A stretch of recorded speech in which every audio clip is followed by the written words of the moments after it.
Didn't it seem pretty obvious pretty quick? Philadelphia's roster was significantly better.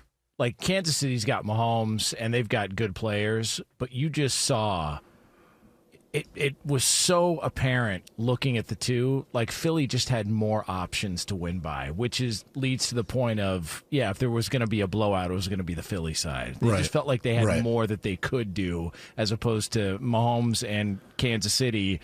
Got to win it tight and just hope Mahomes makes enough big plays and their defense gets stops. Yeah. I mean, to me, it had nothing to do with Steve Spagnuolo and Kansas City's defense. It really had everything to do with the fact that we always talk about complimentary football. There was zero complimentary football played from the Kansas City Chiefs offense. And I'll go a step further. I think this is fair, even though, people will probably criticize me for saying this. I hated the Andy Reid game plan.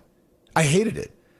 I thought at times, like, just their inability to even attempt to want to run the football, their inability to even attempt to want to try to find ways of getting anyone into a rhythm, whether it's Patrick Mahomes, Travis Kelce for that matter. I mean, he's one of your best players. They had a hard time getting him the football.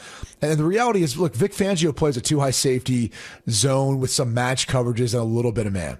And so, like, if you watch the Eagles and you break down film, you'll see they don't do a ton of stuff. It's a lot of the disguise that happens really post-snap and how they do it, but they essentially dare you to want to try to matriculate the ball down the field or create some big plays. And they know that they don't need to blitz because they can get home with a four-man rush.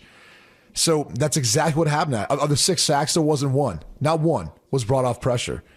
And I think they looked at that offensive line that overachieved. This is an offensive line that had Joe Thuney, who's a guard, and he's a tremendous guard that played left tackle. And for all the people out there, as we're going to transition and we're going to start talking about the combine, we're going to talk about the NFL draft, we're going to talk about the measurables, and there's people out there who'll go, well, what does it matter how long his arm is? Okay, go back and watch the tape of Josh Sweat off the edge. There's a reason why. Josh Sweat had like 2 inches longer of a reach than Joe Thuney, who moved inside because he's got shorter arms.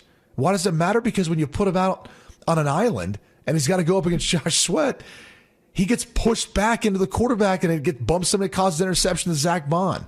Or he can't get his hands on him to control him at all. And instead, Josh Sweat ends up with a couple of sacks.